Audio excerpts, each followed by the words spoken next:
मित्रों नमस्कार। Division academy में आप सबका हार्दिक स्वागत है। आज मैं संस्कृत विषय के 20 प्रश्नों को लेकर के आप लोगों के सामने उपस्थित हूँ, जो टेट की दृष्टि से विशेष उपयोगी है और मुझे उम्मीद है आपको पसंद आएगा। और यदि पसंद आए तो हमारे चैनल को लाइक और सब्सक्राइब अवश्य करें। कि पहला प्रश्न है, कर्मधारय समास किसका भेद है? तो ये जान लीजिए, कर्मधारय तत्पुरुष का ही एक भेद है। कर्मधारय समास तत्पुरुष का ही एक भेद है। दूसरा प्रश्न है, पीताम्बरम का विग्रह है। तो देखिए यहाँ 4 ऑप्शन हैं। पीतम अम्बरम यशसः, पीतम अम्बरम एनशः, पीतम च तत् अम्बरम, पीतम अम्बरम यस्मीन। तो इसमें जो तीसरा ऑप्शन है, पीतम च तत् अम्बरम, यह सही आंसर है। तीसरा प्रश्न है, पीतम अम्बरम इत पीताम्बरम में कौन सा समास है? तो पीतम अम्बरम इत पीताम्बरम में कर्मधारय समास है। उसके बाद चौथा प्रश्न है, बहुव्रीहि समास में कौन सा पद प्रधान होता है? तो बहुव्रीहि समास में न पूर्व पद प्रधान होता है, न उत्तर पद प्रधान होता है। बहुव्रीहि समास में अन्य पद प्रधान होता है। बहुव्रीहि समास में किसकी प्रधानता होती है? अन्य पद की प्रधानता होती है। अगला प्रश्न है कि चंद्रशेखरः में बहुव्रीहि समास है, इसका विग्रह है। तो चंद्रशेखरः में बहुव्रीहि समास है, इसका विग्रह होगा चंद्रः शेखरे यस्य शः। चंद्रः शेखरे यस्य शः। अगला प्रश्न है, द्वंद्व समास में कौन सा पद प्रधान होता है? तो द्वंद्व समास में दोनों पद प्रधान होता है।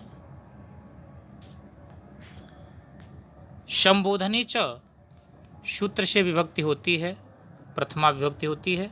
संबोधने च सूत्र से प्रथमा विभक्ति होती है। अगला प्रश्न कह रहा है कि किस अर्थ में प्रथमा विभक्ति नहीं होती? तो ध्यान देंगे कि प्रातिपदिकार्थ लिंग परिमाण वचन मात्रे प्रथमा एक सूत्र होता है। तो इसके हिसाब से लिंग में भी प्रथमा विभक्ति होती है, प्रातिपदिकार्थ में भी होती है और परिमाण में भी होती है। हेतु में प्रथमा विभक्ति नहीं होती, हेतु के अर्थ में प्रथमा विभक्ति नहीं होती। तो इसका सही उत्तर हो जाएगा हेतु। अगला प्रश्न है, कर्ता का इप्सितम कारक कहलाता है। तो एक सूत्र होता है, कर्तरि इप्सितम कर्म। तो इस सूत्र से कर्ता का इप्सित कारक कर्म कहलाता है।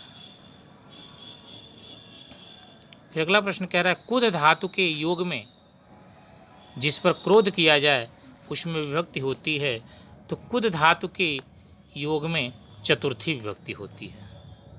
कुद धातु के योग में चतुर्थी विभक्ति होती है। परस्मयी पद में कौन सा समास है? परस्मयी पदी में तत्पुरुष समास होगा। परस्मयी पद में तत्पुरुष समास है। विशेषणम विशेषण बहुलम में कौन सा समास बनता है? तो विशेषणम विशेष्य बहुलम में कर्मधारय बनता है। कर्मधारय समास को हम विशेषण विशेष्य समास भी कहते हैं।